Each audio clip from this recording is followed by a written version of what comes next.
Hello and welcome. I'm David Beard, contributing editor for Daily Kos Elections. And I'm David Neer, political director of Daily Kos. The Downballot is a weekly podcast dedicated to the many elections that take place below the presidency, from Senate to City Council. Please subscribe to the Downballot wherever you listen to podcasts and leave us a 5-star rating and review. But let's go ahead and get into today's episode. What are we going to be covering, Neer? Today, we are, for the first time, opening up the Downballot Mailbag. Folks have been sending us their questions all week at the Downballot at dailykos.com and tweeting at us to @DKElections. And we have a whole range of topics that I'm really looking forward to digging into, including legislative races in Georgia, the Wisconsin Senate race, the value of handwriting postcards to voters, and a whole lot more. But before we jump into the mailbag, we are going to be discussing our weekly hits. We have a Republican congressman convicted of campaign finance fraud. We have a GOP candidate for the House that other Republicans are trying to kick off the ballot in Tennessee. And we have, as always, a whole bunch of redistricting news to discuss. So let's get started.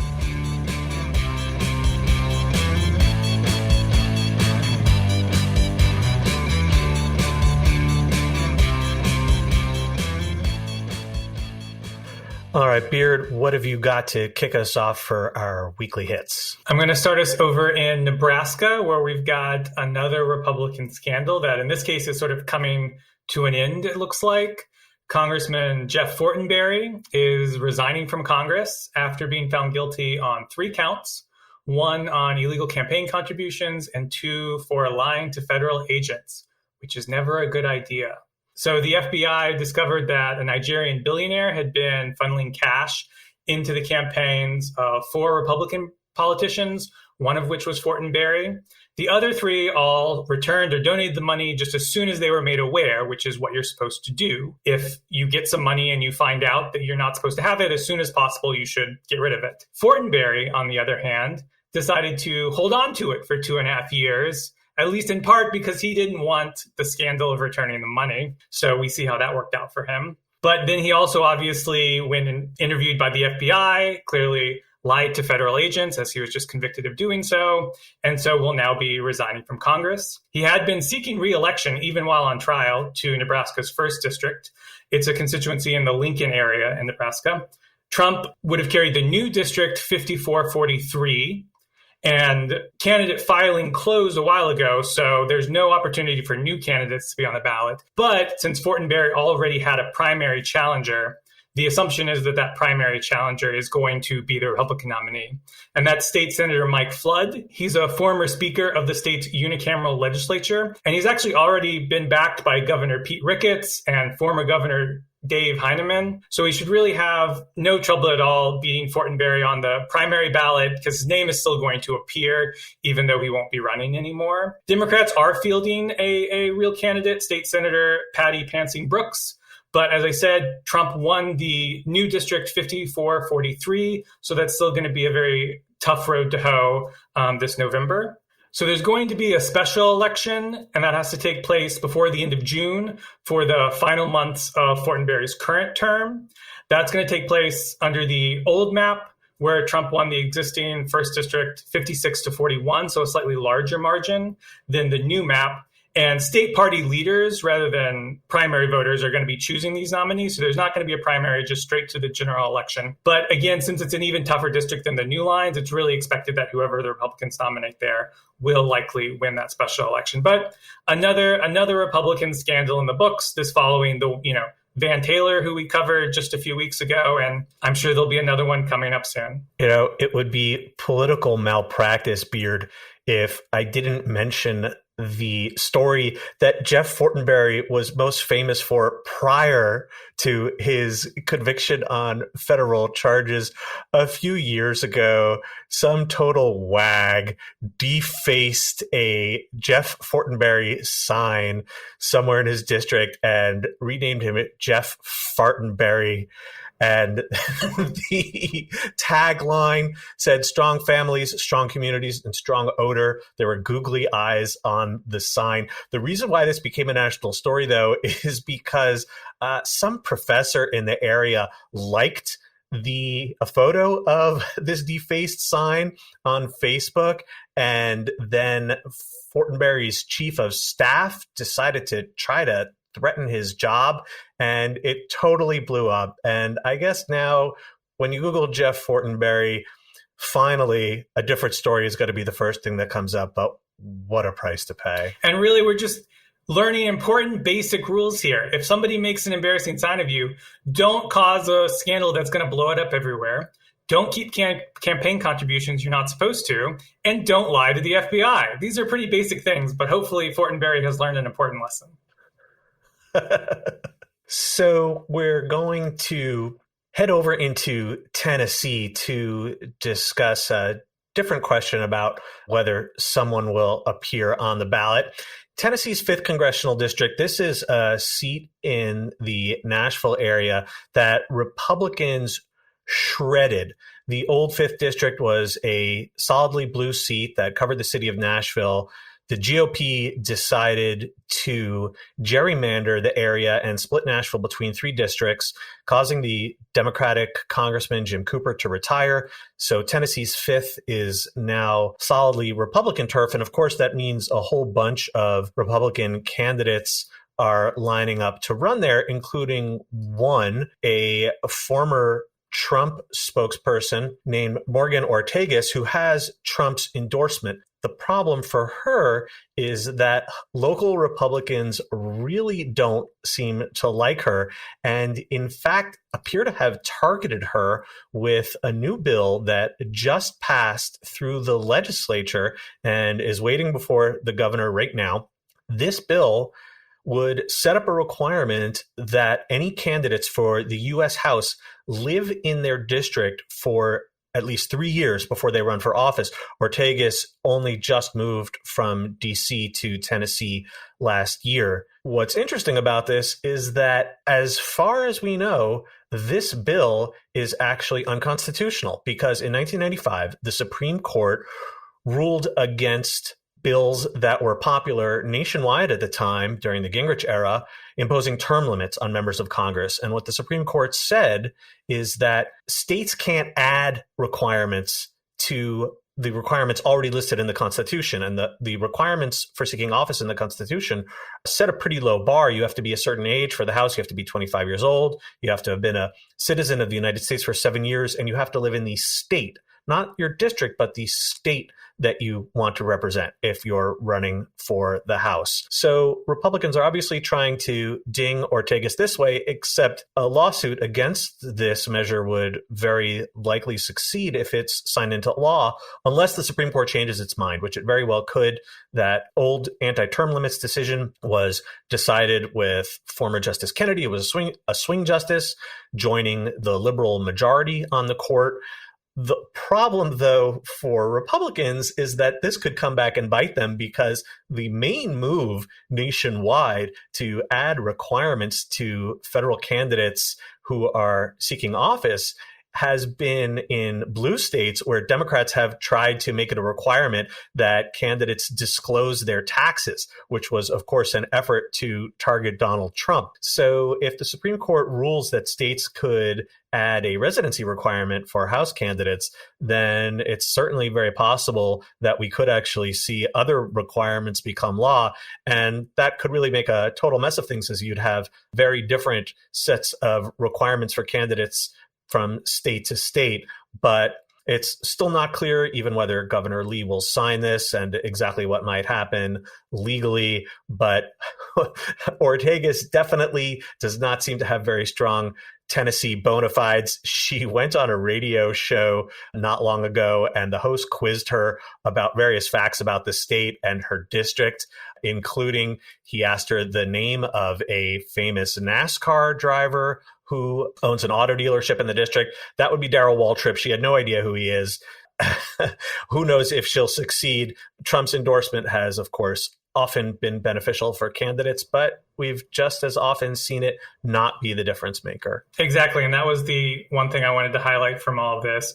As we talked about in Alabama, in Georgia, Trump's endorsement is not really doing what you would expect for some of these big name candidates that he's endorsed. And now here in Tennessee, again, you think that his endorsement would go a long way. And it's clearly not, at least among what you would think of as the Republican elite in the state, which is the state legislature and all the members there. We've seen a lot of these polling showing that Trump's endorsement is not moving voters. It's also not moving Republican elites in this case. It's a real case where Trump's endorsement is certainly worth something, but it's much, much less clear exactly what it is worth in some of these primaries. Yeah, and in fact, the sponsor of the bill targeting Ortegas, State Senator Frank Nicely said, quote, "I'll vote for Trump as long as he lives, but I don't want him coming out here to tell me who to vote for." Yeah, then that's a really good summary of it, actually. So now I'm going to take us up to Maryland, which is one of the, now again, mini states that has not yet finished redistricting. It feels like this is never going to end this year. I assume at some time will before November of 2022, but here we are. Up in Maryland, a state court struck down the map that was passed by Democratic lawmakers over the veto of Governor Larry Hogan. It was a map that had 7 safe Democratic seats and 1 very competitive seat out in the Eastern Shore. The state court called it an impermissible partisan gerrymander under the state constitution. So the legislature has now already passed a new map. That new map makes the Eastern Shore-based 1st District once again very safely Republican, and it makes the 6th District in Western Maryland, which was safely Democratic at 60-38 Biden, down to a 54-44 Biden seat. Now, you think in most years that's still a pretty safe seat for a Democrat, but we could certainly see in a very good Republican year that become a competitive seat. The other thing it does is it also cleans up a lot of the very ugly lines that you see in the Baltimore area and in the DC suburbs, which doesn't really have a strong change to the partisanship of these districts. These are all safely Democratic districts. But for various reasons, incumbent congressmen or for parochial reasons, there are these very messy lines, and the new map cleans a lot of that up. Now, it's important to note that this legislation that passed the new map includes a clause that would return the state to the original map if the court's ruling was reversed on appeal. And the Maryland Attorney General has not decided whether or not to appeal yet. So that's something that's still up in the air. You talked about the lines being, quote unquote, cleaned up. And this is such an interesting phenomenon because when most people look at a map of election districts, they respond very viscerally to how nice it looks. Do the districts look tidy? Are they compact? Do they seem to make sense to the eye? And this can be a very superficial way of looking at things and is often misleading, but I think it really does nonetheless have potency. Sandra Day O'Connor, former Supreme Court Justice, once struck down a North Carolina district because of its quote unquote bizarre shape. And I feel there's a chance that Democrats would have done better in court had their original map simply looked prettier and just given sort of less offense to the judge. Now, maybe it wouldn't have made a difference at all. But like you said, those lines were really twisted and contorted for the most parochial, almost embarrassing of reasons. And there's just no good existence for them. Yeah, no, I think that we've seen up in Massachusetts, which has a very similar partisanship to Maryland, that they have 9 districts that are very Democratic. It's relatively clean up there, and there's never really been much of an issue, whereas Maryland has come up repeatedly as sort of an argument against Democrats' arguments for more fair maps, because they say, oh, well, Maryland's gerrymandered, when in fact, Maryland is not very gerrymandered for partisanship, with the exception of the 6th district out in the West, which was moved down to, make it a little bit more Democratic in the previous cycle. But it's mostly gerrymandered for, as you said, in parochial reasons that really don't have anything to do with partisanship. So it really doesn't make any sense that they've done that so much. One interesting thing, though, is that the Maryland congressional map was the first Democratic map in the nation drawn this cycle to get struck down. But that's weighed against a much larger number of GOP maps that have been invalidated by the courts, including very unusual case in Alaska, of all places. Now, Alaska only has one congressional district, so of course there's no congressional districts to worry about there. But every state has to worry about redrawing its state legislative maps. And Alaska uses something that a few other states use.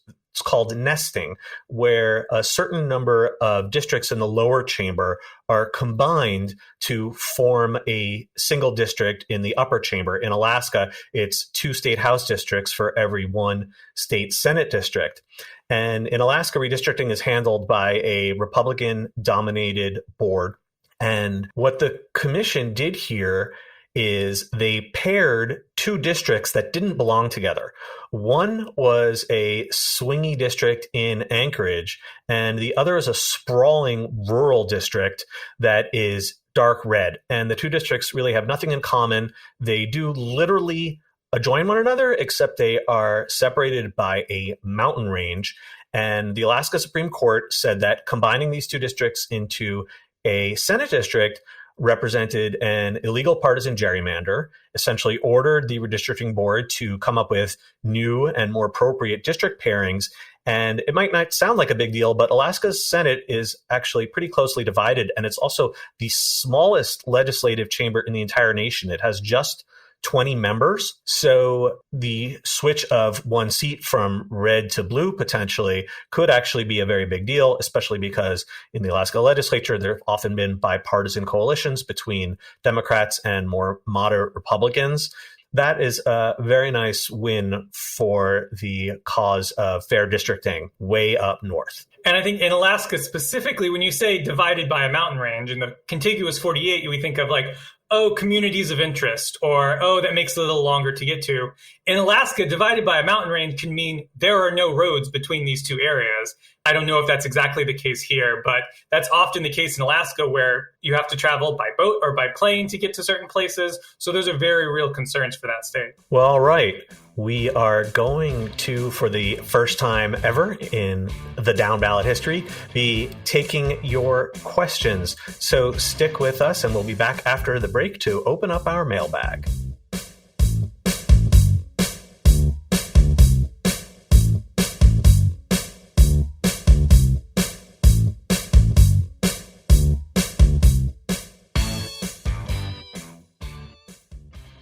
We are back with the first ever Down Ballot mailbag. You've been sending us your questions all week on Daily Kos, by email, on Twitter, and we have rounded up a bunch of the most interesting, and we're ready to get started. So, Beard, let's kick us off. Sure. I'm going to start in North Carolina, as I like to do. We got a comment from Eve, I believe is how you might say it, who was interested in North Carolina's 4th district, which is an open seat. They mentioned 2 female candidates who are running there, Nita Alum and Crystal Cavalier, and wanted to know if either of those candidates had a shot in the race. And so North Carolina 4 is an open seat. It covers part of the Research Triangle, including Chapel Hill and Durham.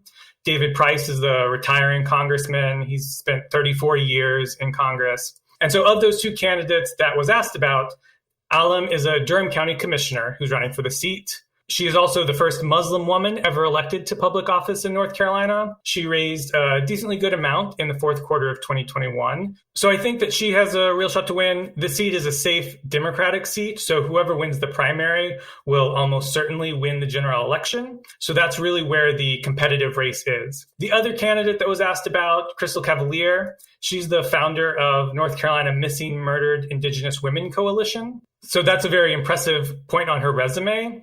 The one issue that she might have is that she's from Alamance County, which is a much smaller county in the overall district. It's not where the population center of Chapel Hill and Durham is, so that could be tough for her. A couple of other candidates of note that I wanted to mention in this race. Valerie Fauci is a state senator from Orange County, which includes the Chapel Hill area, so she's going to have a lot of strength there. And then Clay Aiken is a well-known former American Idol contestant. He's running there, so he's going to have a lot of name recognition as well. If I had to bet, I would bet that the race is going to come down to Fauci and Alum. but there's still a long time to go. There's 8 candidates in total, so we'll just have to wait and see how the race turns out. Our next question is from Kenneth A., who asks, I've been volunteering with postcards to voters for several years.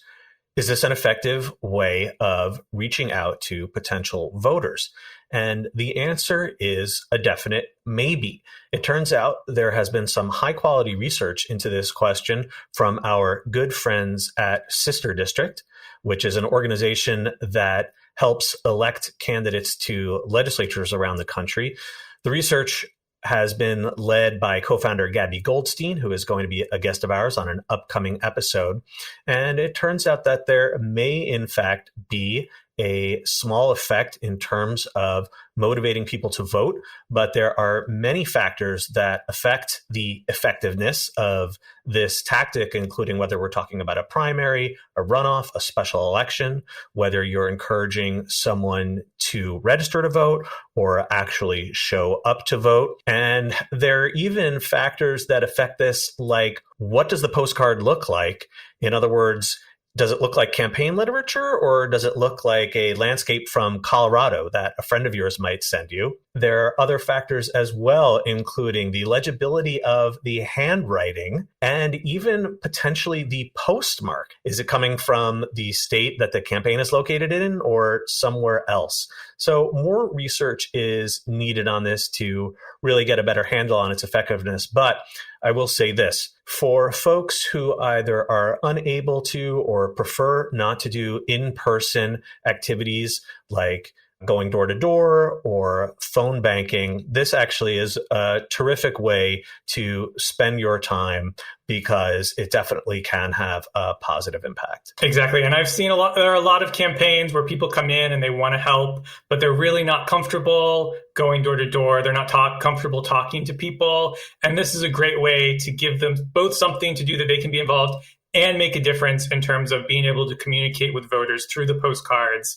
and hopefully persuade some people or turn out some people. So our next question comes from Twitter, from Yo Tweets. They're asking about Georgia. They wanted to see if an impending blue wave might be coming along with Stacey Abrams and how the Democrats might do in the Georgia state legislature. So the Georgia state legislature is definitely a long-term target for Democrats, but the Georgia Republicans passed a pretty defensive gerrymander that's going to make it really tough to make a lot of progress in the short term, particularly, again, with 2022 being a midterm year with a Democratic president.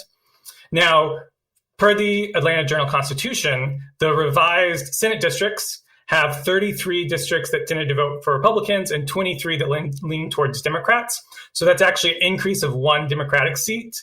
And that's obviously due to the massive sort of population growth of Democratic constituencies in and around the Atlanta area. Similarly, the new House map has 98 districts that favor Republicans and 82 districts that favor Democrats. So that's a potential gain of 5 Democratic seats in the election if, again, every one of these seats were to go to the party favored in it. And that's obviously not always a guarantee. So could there be gains from the current baseline? Absolutely. You might even say that that's likely, but it's really hard to imagine Democrats taking these chambers in 2022. Now, as the state continues to evolve, as population growth continues to take place in and around urban areas, could you see a Democratic majority later on in this decade, maybe even 2024, but certainly looking further on? Definitely. But I do think it would be tough to imagine a majority in 2022. And as for Stacey Abrams, part of that depends on who she's going to face in the GOP primary between Governor Brian Kemp and former Senator David Perdue. Perdue might be a slightly easier target, though that's debatable. We don't really know exactly. But either way, the race is expected to be very, very close.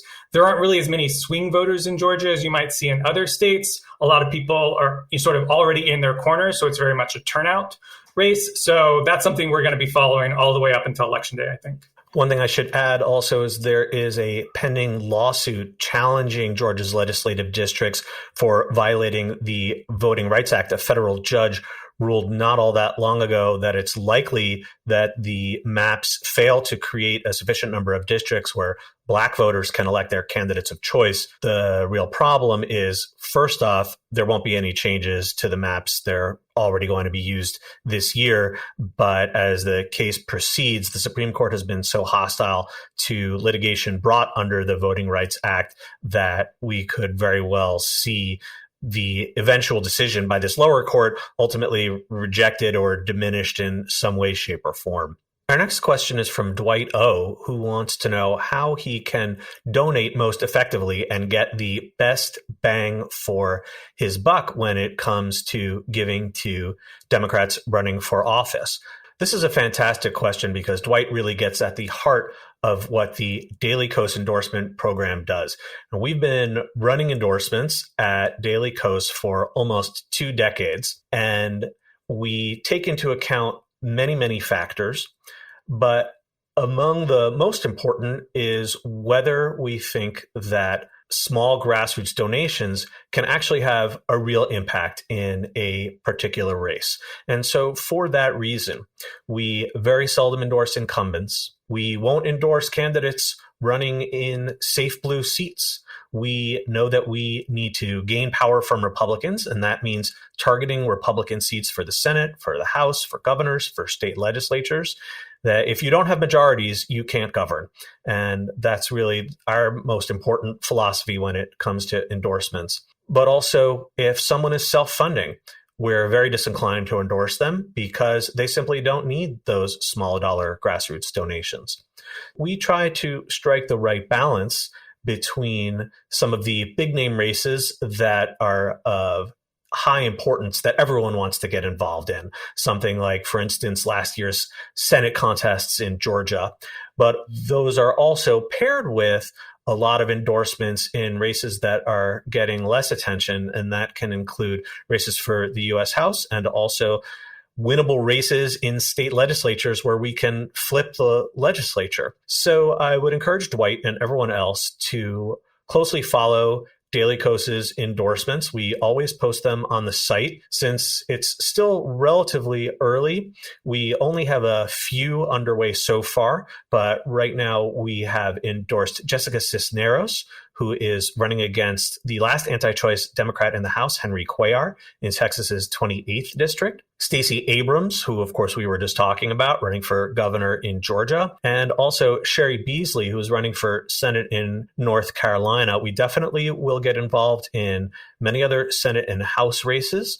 That's going to be coming soon because of redistricting. We have not yet launched new House endorsements. On the Senate side, we are waiting for a lot of primaries to resolve themselves. Daily Kos generally is opposed to getting involved in primaries unless there's a really good reason to, like you have someone terrible like Cuellar, for instance, in Pennsylvania, and we're going to talk a little bit later about Wisconsin. There are a lot of good candidates running, and we want to let local voters make their choices before we decide to get involved. But like I say, keep tabs on our endorsement process. We certainly will be talking about that more on the show, and you will also find it on the site as well. Yeah, if you're looking for places to send your money, Daily Kos always provides really good candidacies that could really use your support. And one other thing I should mention, one thing that I think really sets us apart from other organizations is we try to be really clear-eyed with our community when a race is difficult. Most endorsement press releases that you'll read are very rah-rah, and we are reality-based. And if a race is going to be difficult, then we're going to say so. And we're not going to endorse in the easy races because what's the point? So I hope you can trust us that we're being honest with you about where to give your hard-earned dollars. Yeah, it's really easy to rack up a very high win rate if you endorse a bunch of Democratic incumbents and safe blue seats. But that doesn't actually make things better. It just gives you a shinier win rate. So our next question comes from G Knight. They're asking about inflation and the idea that, voters often vote based on how their personal economic situation is going or how the economy seems more broadly. And they've observed that there's been a lot of focus in the media and by Republicans on rising inflation. And they're asking, is this hurting Democrats? Is this hurting Democrats' election chances? And if so, what could be done to change the perception here? And so I think there's a couple of factors to talk about here. One, while I certainly think inflation is being sort of hyped by the conservative media, they always like to push things as hard as possible that might hurt Democrats. It is also very much a real issue in people's lives that we need to take seriously and need to be addressing. So I don't think it's as much changing perceptions as really showing to voters how Democrats are going to tackle and deal with inflation. Now, the Federal Reserve plays a big role here in setting interest rates, but that's very distant from voters, and it's not really an election issue that you can really campaign on. So I think the key thing here is for Democrats to talk about how they can do things both in the short term that might provide for relief for families to make their situation a little better, and then also in the longer term about fixing supply shortages. We've seen a lot about shipments from overseas. You can look to the infrastructure bill that's going to do a lot to improve our infrastructure and resolve some of these supply chains that can help with shortages. And those are things that might not happen this year, but you can talk about them as ways that Democrats are working to fix this problem. And that's what's important, to show the Democrats are taking it seriously, that they're working to deal with inflation. And I think more broadly, you can also talk about building a fairer economy. Taxing the rich is something that's very popular. We've seen that year after year. It gets shot down by Republicans and a very small number of Democrats because of their rich donors. But it's very popular among voters, and it's actually something that would contribute to bringing down inflation. If you think about it, it's sort of taking some of that money that might be contributing towards inflation because there's so much spending and, taking it out amongst the richest voters without hurting working class families. And so building a fair economy is a way to tackle inflation when you frame it in the right way. Beard, I'm curious if you have an opinion on gas tax relief. We've seen some states take action toward temporarily suspending taxes on purchases of gasoline. There's even been talk about federal action on that. What do you think of that? It's tough because in terms of a solution for inflation, it doesn't actually help the inflation problems, because one of the problems why gas is expensive is because more people want to buy gas than is available. So that's causing the price to go up. So just taking away the taxes doesn't necessarily actually make the price go down. But it is something to really show, if you're in power, like, we hear you, you're hurting because the price of gas is high. We want to try to do this to help you and, help your pocketbook a little bit in the short term. So if it's a way that you really think as a Democrat that this could help you stay in elected office and do a lot of good things as remaining a senator or a congressman or a governor, I don't think you should not do it. But is it, from like an economic perspective, a great solution? Not really. The next topic comes from Peter F., who is interested to hear about Mandela Barnes, who is running for the Senate in Wisconsin and hoping to be the Democratic nominee against Republican incumbent Ron Johnson. So there is a multi-way primary going on in Wisconsin, and Barnes is one of 4 leading candidates. The other 3 are Sarah Godlewski, who is the state treasurer, Alex Lasry, who is an executive with the Milwaukee Bucks NBA team, and Tom Nelson, who is a county executive from the northeastern part of the state. Barnes, I personally find very interesting. He was elected lieutenant governor in 2018 when he and Governor Tony Evers ousted the odious Scott Walker, and he was the second Black person ever to win statewide office in Wisconsin. He would be the state's first Black senator if he wins. There have been a number of polls of the Democratic primary to date. Barnes has had pretty healthy leads in almost all of them. And what's interesting is that his lead appears to be fairly durable despite pretty high spending from some of his opponents, including Lasry. I think that he is the odds-on favorite to take the nomination. However, Wisconsin has a pretty late primary. It's not until August. So there is a lot of time left on that clock. But regardless of who wins the Democratic nomination, there's no question that Wisconsin is going to be one of the top Senate battlegrounds this year. Ron Johnson is definitely the most vulnerable Republican senator who is up for re-election. And also, I would say, Beard, what do you think? Is he the most hated Republican senator up for re-election this year by progressives, or would that be Marco Rubio in Florida? I feel like in terms of hate, probably Johnson ekes it out. I feel like Rubio is in line for a lot of mockery, but I feel like there's a real sort of visceral dislike for Johnson, both just by so many of his statements, and the fact that he beat Russ Feingold, who was a sort of beloved progressive figure, that there's a real visceral sense of we would love to get rid of this guy in November. Yeah, and I think for that reason, whoever is the nominee, whether it's Barnes or someone else, will have no problem raising lots and lots of money from engaged progressives who want to give Ron Johnson the boot. Yeah, if you're in Wisconsin, if you're in Pennsylvania, if you're in North Carolina, if you're in Georgia or Arizona, you will be seeing a lot of TV advertising this summer and fall. So just prepare yourselves as best you can. Our next question is sort of a merged question because they're very similar, one from 1BQ and one from Elfling. And they were asking, how do we get people to pay attention to state and local races? How do we learn more about state and local races? How do we get more involved and get people in general more excited about them? So first off, in terms of finding out about candidates in your area, I think a really good place to learn about this, both in terms of who are the candidates and what are the important races, is often local Democratic parties. They're the ones who are sort of involved in the nuts and bolts of this, particularly in competitive areas. They're going to be working hard to get these candidates elected. In places where maybe it's more blue, so the campaign is in the primary and whoever wins the Democratic nomination is going to win the election, you can look to other progressive organizations that often pop up. They'll often have endorsements for these safe Democratic primaries, who they think would be the strongest candidate. And obviously you want to find an organization that aligns with your values in the community that you could get behind and work for these candidates or support candidates directly. If you know someone running, or if you just find somebody that you're passionate about, get involved in a local campaign there. You can do that work yourself. You can, as we talked about earlier, canvassing or phone banking or writing postcards, social media. There's all sorts of ways to A, find out about candidates and get involved, and then B, start doing some of that work yourself. Because, as to the other point of the question of how do we get people to care about down ballot races? That's not something any one of us can solve. There's sort of always going to be an inherent lesser interest in these races than in the high profile Senate race or the presidential race. That's just how life works. And so what you really want to do is think about, from a very local perspective, what can you do?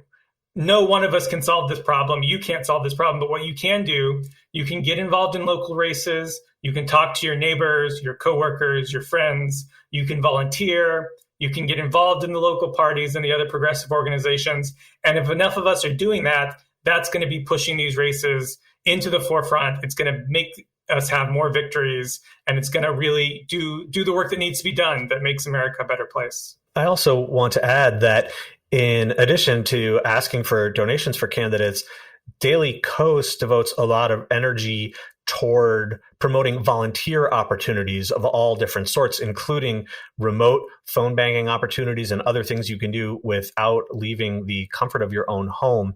So if you're on our email list, our activism team is regularly promoting these sorts of events. And the other great thing, of course, is that if, as Beard was alluding a moment ago, if you're in a really blue area, you can this way figure out how to devote your time and energy toward helping flip seats in swingier or redder parts of the country where your help is more greatly needed. Our last topic today comes from Zen Trainer, who is interested in hearing more about the possibility that Virginia could have state legislative elections this year.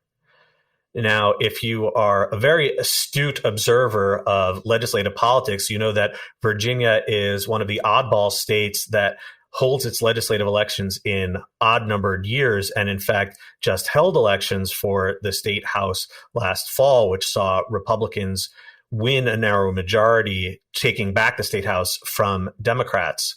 There was a problem, though, which is that those elections were held under old district lines because of the delays in getting census data due to the coronavirus pandemic and also the Trump administration's malfeasance. So these districts are badly malapportioned, meaning that there is a large gap in population between the smallest and largest district because they were drawn over a decade ago.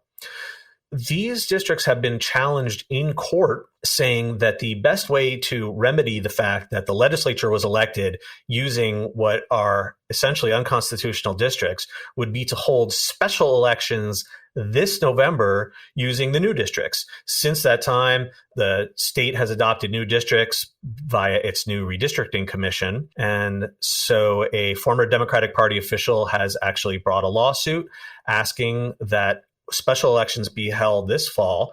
They would be for 1-year terms. And then there would be new elections again next year in 2023 for the normal 2-year terms and also for the state Senate as well. It's really unclear the status of this case. The judge hearing it has gotten really unhappy with the state attorney general's office, saying that the AG's office has mishandled the case. We're sort of running out of time. It's already the end of the first quarter of the year. And I think that probably no politician in Virginia actually wants to run state house races in 2021, 2022, and 2023. It would be just a real crazy back-to-back-to-back sort of set of elections. But, there is an argument to be made that because these people were elected on such malapportioned maps, that the only fair way to ensure the constitutional principle of one person, one vote is to hold new elections this November. I think Democrats also probably really don't want to see that happen. I think they didn't fare poorly last year and probably would expect to not fare well again this year.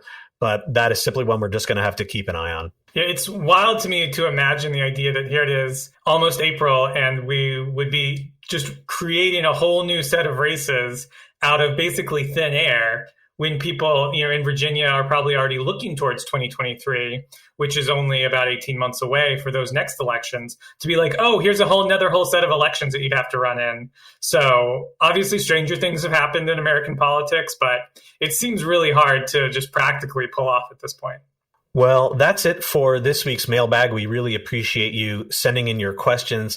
Please feel free to do so each and every week. You can email us at thedownballot@dailykos.com or tweet at us at DKElections. And we will definitely be getting to more of your questions in future episodes.